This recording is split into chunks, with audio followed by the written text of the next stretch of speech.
What is up to all my friends out there in the world? CharleyPangus here. Welcome to episode 4 of how to make t-shirt designs in Illustrator.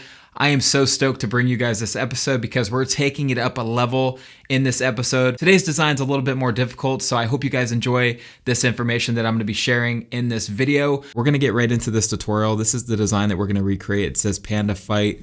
It's got some cool stars on the left and right side. It's got the panda in the center, obviously. And the important thing to do before you even start this tutorial is to go to the link below and download all these resources if you want to follow along. If not, you could just enjoy watching the tutorial. It's completely up to you. But I've included the star font here that I used on the left and right side. I've included the panda link, and I also included the font that I used on top here, which is DDC Hardware. So that's all in the description below. Go check it out. So what I want to do is actually create a new artboard because we're going to start from scratch here. So I'm just going to create a new artboard, and this is just a 4" by 4" document. And the reason why I did that is because I know it's a vector file, which means I can resize it later on to fit a t-shirt, which is usually anywhere from 11 inches wide to 12 inches wide, depending on how big you want the print. So we can resize it later, not a big deal. Before we even get started, what I want to do is go get the panda and drag him into this new document here. So I have my artboard, and what I want to do is just go get that panda. So we're going to copy him, and then we're just going to do Command V, or you can just drag it in there. And then I'm going to have to resize it since he's way too big. So I'm going to resize him real quick, just like that. And another thing I could do is I can actually expand everything on him just to make sure everything's good to go. And then I can merge them together because he doesn't need all those active layers, if that makes sense. So I'm merging everything together. And then what I would like to do is create a color palette out of him because I want to use the same colors that are on him, if that makes sense too. So we're going to drag out a square. A lot of the things I'm doing right now are super basic. So if you're a little confused right now, you're probably not ready for this step. You're not ready for this tutorial. So go find a Illustrator how-to video and just figure out how Illustrator works. And I promise you it's going to be so much easier to follow along with me. Anyway, so what we want to do now is I have one square. I'm going to zoom in just a little bit. We're going to take our panda and put him on our artboard just so he's in place for the most part. We're going to take our first square, and I want to go ahead and color pick it. So I'm going to select it, go to my color picker, and I'm going to select the first shade, which is the black color. It's kind of like an off black. We're going to duplicate the square, and we can even make them a little smaller because they're a little big. We're going to duplicate that square. We're going to go to our color picker one more time. We're going to select this blue color. We're doing pretty good right now. We're going to duplicate it one more time, and we're going to select this off blue color, which is a little bit lighter. So that's for the shadows, and then we're going to duplicate that one more time. So we're just duplicating this square a bunch of times and using the color picker to select those colors. And if we wanted to, we can even select the white. Why not? I'm pretty sure it's just a regular white, but just in case it's not, we'll get that as well. And I think it is a normal white. Yes, it is. So we're good to go. So now we have our color palette, right? And it doesn't need to be perfect. It just needs to be here so we know exactly what colors to use on our design, if that makes sense. And we're going to start designing. So the first thing we want to do is grab the ellipse tool here. So we can hit L on our keyboard to go to that, or we could just go to our shapes, go to the little drop down menu, and go to ellipse. We're going to drag out an ellipse real quick, just like this. And we're going to make it about that big. We can't see anything, and that's just because the circle's filled with white, but we're going to change that in a second. But before we even get to that part, you know how we just made that color palette? What we want to do is actually go to our swatches now. Now let's say you want to add these to your swatches. That's actually really easy to do. All you have to do is select the color. So we have to ungroup it first to do this. We want to select any color we want. So let's select the red. We want to click and drag, and we can let go, and it will actually add it to our swatches. Now I've already done this, so I don't need to redo it, but I'm just letting you guys know that's how you do it. So you can just click a color, again, you drag it and let go into the swatches, and it's going to have a little green plus sign, and that's how you know it's adding it correctly. So now we have all of our colors in the swatches, and this is going to make it a lot easier to add the color to the design later on. So I want to hit V on my keyboard to make sure I'm on my selection tool. We want to select that circle that we just created. I actually want to make it the lighter shade of that blue color, and then we're going to add a stroke. So I'm going to go to the stroke here. I'm just going to make it about 5 points thick. I think that's pretty good. We're going to go ahead and copy this. So we can go either up to edit, copy, and then paste that in place, or we can just do it with our shortcut. So I can click on this shape, do Command C, and then I'm going to do Shift Command V to paste in place. It's not going to look like it did anything, but what we can do is we could drag this in holding in Shift and Option. And if you're a PC user, it's basically Control, I think, instead of Command. I think that's the only difference. But anyway, now that we have this other circle on the inside, we're going to change the color to the darker shade of that color, if that makes sense. So now we have something that looks like this. And if you look at the original design, we also have these lines in the back. We're going to knock those out really, really fast. And the only thing you do to make those lines is basically take the pen tool, select one anchor point, and then go to the right a little bit and select another anchor point. And now we have a line, and then I just made it about 1 point thick, I think. Yeah, we could do 1 point thick. And then I just made sure the color was that black color, which is a little bit of an off black. And then I'm going to drag this in place. And then what I did is I made sure it extended past the circle, just like this. And that's going to make more sense in a second. So now basically I have the ellipses in place, and then I have this line that I just created with the pen tool. Now I just need to duplicate this line. So we're just going to click on it, drag, and then let go. And you're going to have a second line. And then we can do Command D a bunch of times and just keep pressing Command D over and over again until you fill up the entire circle. So I think this looks about good, and we can even go past it just a little bit. So now that we have all those lines, I'm going to go ahead and group them together, and then I'm going to make sure they're centered to my artboard. Now what I want to do is select the lines, and then I want to select the circle holding in Shift, so it selects both of them at the same time. So we're selecting the circle and the lines holding in Shift, and then we're going to go to our Shape Builder tool. So we can do Shift M on our keyboard, or Control M I think on a PC. And what this is going to do is it's going to allow us to actually delete these lines in like a second. Literally, it's so easy.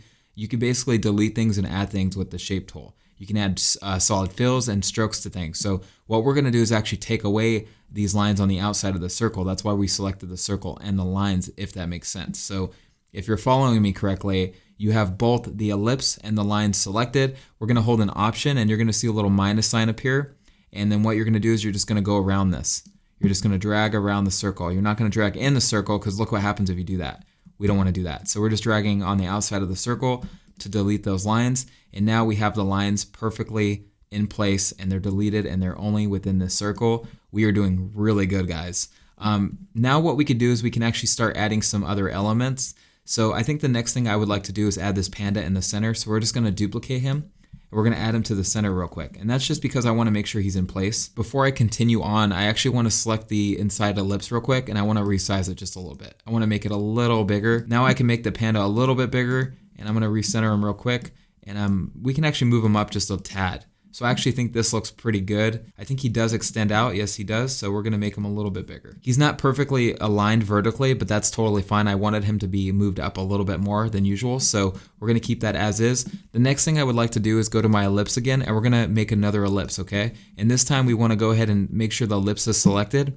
We're going to go to our eyedropper, and we're just going to make sure we eyedrop this circle right here. And the reason why is because we're going to actually put these behind his shoulder on the left and right side. So I'm just dragging this in place, and then next thing I want to do is actually send this to the back. Again, we're dragging it up, making it a little bit bigger. I think this looks pretty cool. Now he does have some extra space here that he didn't have before, but I don't mind it so much, and I don't think it's going to hurt the design or anything like that. So we're going to keep that the same.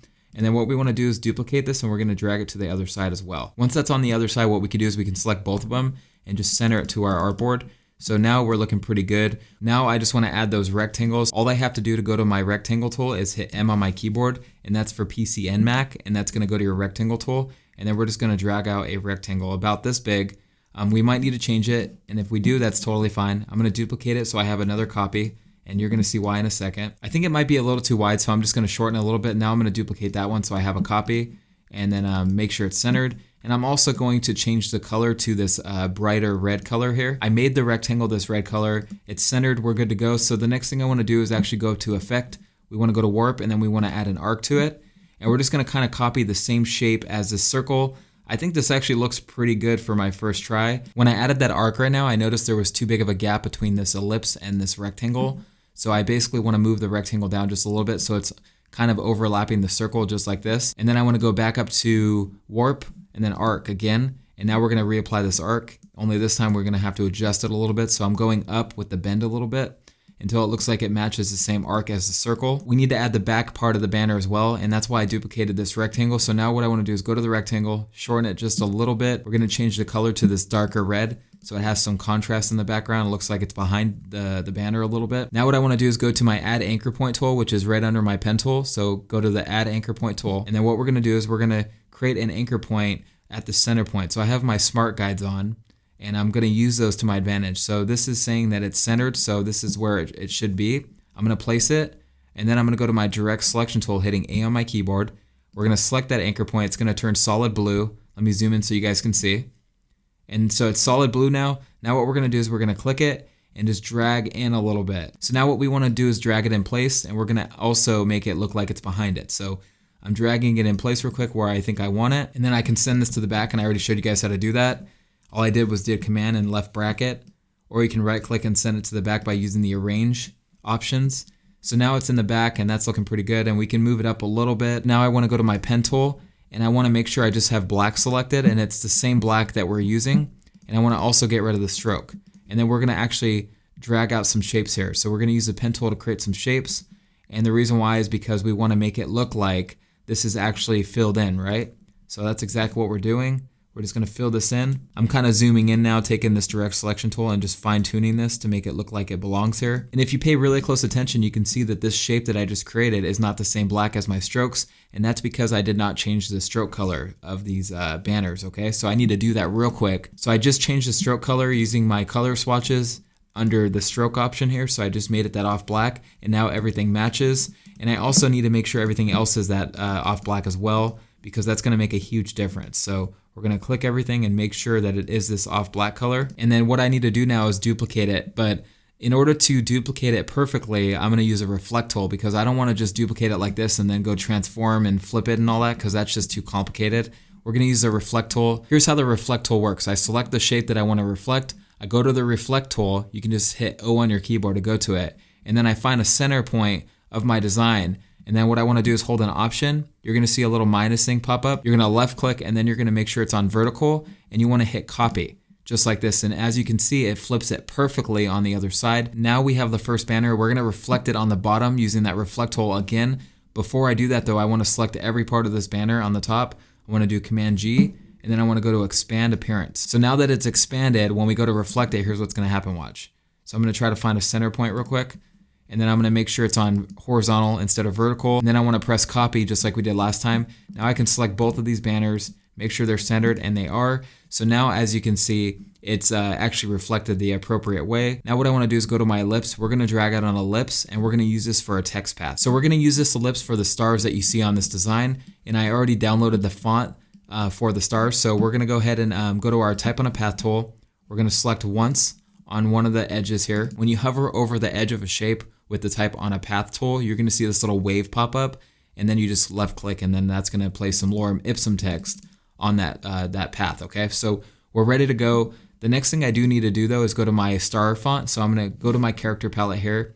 I'm going to double select this DDC font, and we're going to go to C.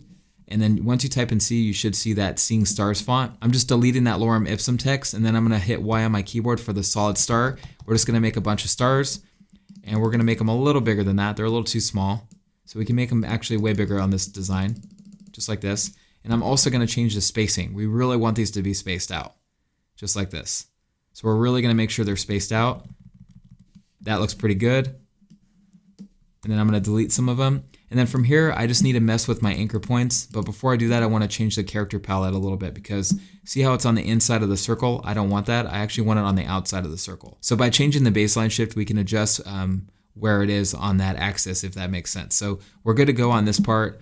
So the next thing I want to do is basically drag these anchor points now and adjust them where I want them. And then I'm also going to change the kerning at the same time. So we're doing several different things at once to get this to the right position that we want it. And then I'm also going to change that baseline shift one more time so they're inside just a little bit. I really like the size and position of these stars, so we're going to do Shift Command O. These stars act like a font since it is a font instead of a shape. So that's exactly why I downloaded the star font versus just using normal shapes, because I want to be able to outline it and add it around a text path really easily. Now that we outline them, they act like a normal shape now, so we can go to the reflect tool, and you probably guessed it, we're going to reflect it one more time. Make sure vertical selected, hit copy, and now you're going to have the stars on the left and right side. Before we add the other text, what I want to do first is add the stars on the inside of these circles above his shoulders right here, above the panda's shoulders. So we're going to hit T on our keyboard, we're going to just type out Y, which is that solid star. We're going to outline it real quick. From here, what we could do is we could drag it into place real quick. So I'm going to put it about right here. We could probably make it a little bit bigger than that. We're going to select it and make sure it's this darker blue color, just like this. And then we want to send it behind him, just like that. So now it's behind him. We're going to do the same thing for the other side. And at this point, I could just eye it. I don't need to use the reflect tool if I don't want to, because what I can do is group it and then just make sure it's centered to the artboard, which it is. So now I think it looks pretty good. And then from here, what we want to do is actually work on the text now. So in order to do that, what I'm going to do is create an ellipse. So we're going to drag out a pretty big ellipse so it basically meets with both banners on the top and bottom. which it does, so it's overlapping those two banners. We're gonna make sure it's centered. From here, what I wanna do is lower the opacity just a little bit because I wanna make sure it matches the arc of those banners, which it kinda looks like it does, so I don't think I need to mess with it too much. So what I wanna do is actually raise the opacity back up to 100. Now we're just gonna go to our type on a path tool. It's the same thing we did last time, guys. We're gonna add some text to this. And it's gonna be in that star font, right? But we wanna make sure we change it to that DDC font that I included in the description below. And the reason why is because obviously you don't want stars above that. So now that it's that font, we're just gonna basically make sure these anchor points are where they need to be. So I'm gonna drag this one above. And these anchor points are very hard to explain. They're kind of temperamental. So you kind of just have to understand how they work and practice with them because it is really hard to explain them. Basically, these anchor points is how you control where this text placement is. And it only goes around the type path or the work path that you created around this ellipse, if that makes sense. So anyway, I'm not gonna get into that too much, but now that we have this in place, what we wanna do is double select the text and then we're gonna type out Panda. So just Panda, and then we can resize it because it needs to be much bigger than that. So we're gonna make it about that big. And then we can change the kerning by holding an option, hitting the right arrow key. We're gonna make sure it takes up a good amount of the real estate in this banner. And just so you guys know, you don't have to select the text in order to change the font size or the baseline shift. I don't know why I do that. Anyway, we're gonna change the font color now to just this white color. So I'm gonna make it white, just like that. That's looking pretty good now. We wanna select this text one more time and do Command C. We're gonna copy it and then paste it in place. So Shift Command V or Control Command V, I think on a PC. And then what we're gonna do is now that we have a duplicate copy, as you can see, we're gonna go to this bottom line here, this blue line, if you can see it down here. We're gonna select it and then move up with it. And then what you're gonna see happen is it's gonna take that top text and it's gonna place it on the inside of this circle at the bottom. That's exactly where we want it. Now we can click on character and just change the baseline shift, just like this. So it's centered. And then from here, we just need to adjust the kerning a little bit. So we're just gonna select the text, change the kerning a little bit, just like this. And we're gonna type out fight instead. Just like that. And we can change the kerning how we want it to make it fit the banner a little bit better. This is looking pretty good. And the only other thing I really want to do is make sure it is centered. And I believe it is centered, but we can double check that just by messing with these different anchor points. Now we just need to add some text on the inside here where this circle is. So that's pretty easy. We just want to go to our ellipse. We're going to repeat the same exact process. And I encourage you guys to get very familiar with this because these are all techniques that I use all the time. They're extremely helpful and they're going to help you take your designs to the next level, I promise you. But anyway, we have that ellipse now. We're gonna go to our type on a path tool. We're just gonna type some more text out. So we're gonna do sense. We're just typing out sense and I'm gonna left align this. And we do need to change the font size. So we're just gonna really go down with it like about 10 points. And we're gonna go to character and change that baseline shift one more time. So it goes above where that circle is, right? And then from here, we can just adjust it, right? So this is where I wanna go with it. I can drag this over here. So we're just kind of messing with it until we're happy. I'm going to change the kerning a little bit so it takes up more space right there. Now what we want to do is copy that. Once that's on the right side, we're going to type out 1991 or whatever you want. So I'm just going to double click on the text, type in 1991. You could do whatever you want, guys. This is your world. I don't mean to sound like Bob Ross, but it's so true. This is your canvas. You can do whatever you want. Have fun with it, guys. So anyway, we're almost done. The only other thing I want to do is select one of these text lines again, these work paths, do Command C, Shift Command V again. And then what we're going to do is we're actually going to take this top anchor point and we're going to drag it to the bottom here, just like this. And then we want to center it. So that's going to be on the center and we're going to change the baseline shift one more time. See, we're just repositioning things. That's all we're doing. Double click on the text and then type out whatever you want. I'm going to type out California because that's where I'm from. Change the kerning just a little bit. And that looks pretty fire, guys. I don't know about you, but I'm happy with the way this looks.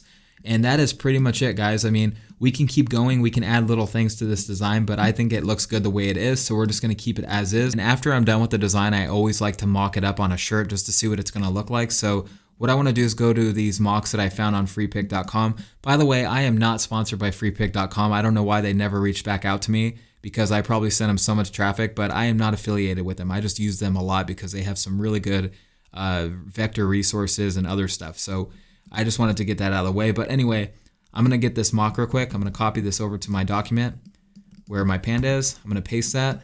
We're going to make it a little bit bigger. And then what I want to do is take my design, bring it over here. This is basically what it's going to look like on a white shirt.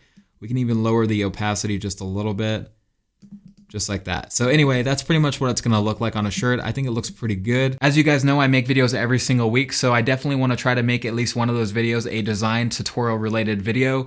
I'll do my best to do that. These take a long time to make, guys. I'm just letting you know that right now. They are extremely exhausting and time consuming to teach you guys on this level. So just understand that I'm definitely doing my best, but nonetheless, I hope you guys enjoyed the video. And don't forget to find Gus the alpaca. He's hiding somewhere. That is how we do a tutorial, guys. Keep creating, keep being awesome. Catch you in the next one. Peace.